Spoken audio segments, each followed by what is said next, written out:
Gapel, solo ng gapel. Good morning mga kagapay at kaibigan at kasama sa Hanap Buhay.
Then sawi, kam sawi itu kam 400. Jadi 400 kali 400 kamsin.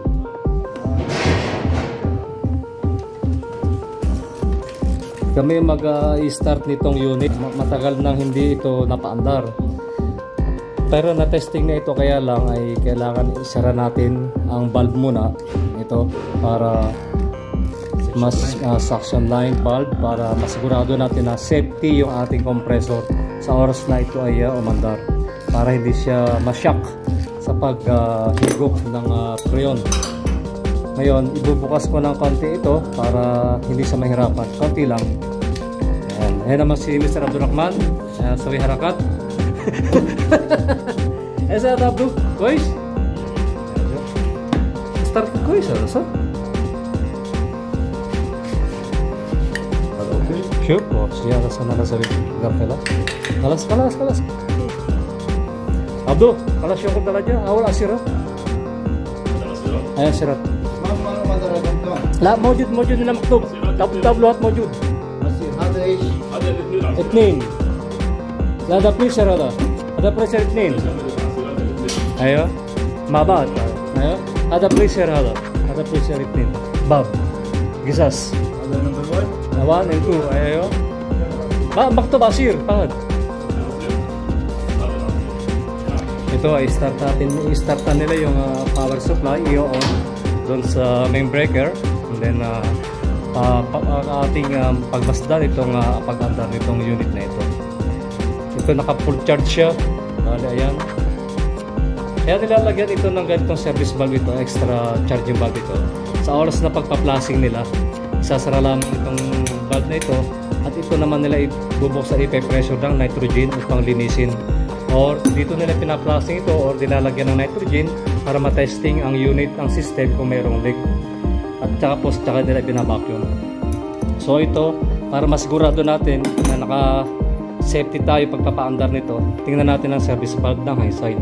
Kasi itong high side na ito, kapag ito napabayaan o nakalimutan ng isang technician na naka-on, na oras na umandar ito at ito ay nakasara, sigurado 100% sasabog po ang compressor. Itong cylinder head niya, sasabog yan. So madidisgrasya yung magpapaandar nitong unit. Kaya be sure tayo na magpapaandar ng mga unit na naka-open ang ating service valve lahat. Bago natin i-turn on ang hirap na. Kailangan malayo tayo sa disgrasya lagi. Lagi tayo safety magpapaandar ng mga unit. So ito, kaya kung makikita nyo, ito ay nakaangat. Nakaangat ito, nakaangat. Ang ibig sabihin yan ay ang ating compressor ay naka-open. Itong valve na ito ay naka-open ito. Ito ay naka-open na ito, yan, naka-open.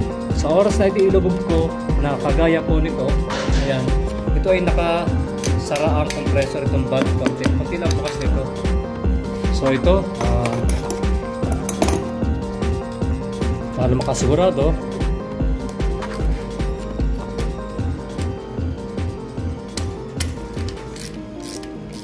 isasara. May pressure kasi ito mamaya, kaya okay mamaya na lang. Ayan, isang ko lang para sure lang tayo. Ito naman ang liquid receiver. Buksan ko na lahat. Ayan, naka-open. Okay yan. Kaya yung gumawa nitong technician, nag-install nito ay okay din kasi naglagay sila ng mga safety device ng charging valve para sa its liquid line and then sa suction line upang may pressure nila malinisan. So ayan, i-start na itong unit na ito. Start na nila ito, ayan. So ito yung unit na paandarin namin, i-on namin. Itong dalawang cabinet na ito is 375 to 375 meter or 3 meter and 75 meter. Ito, ayan, chiller ito, cabinet, display cabinet. Yan si Mr. Faisal, yun ang panel board nitong paandarin namin muna. So bali ito ay mayroon sila ditong dalawang display cabinet na door glass freezer. Ayan, 5 doors, 1, 2, 3, 4, 5. Bali, ayan, 10 lahat yan. 375 din ang haba niyan. Ayan ang panel board nila. Ayan. Bali, ang nagkabit nito ay yung unit na ito. Pero sabi nila na-start na raw ito noon. Kaya lang, magbubukas yata sila ngayong next month. Kaya kailan paandarin na ito. Okay, watch na lang muli.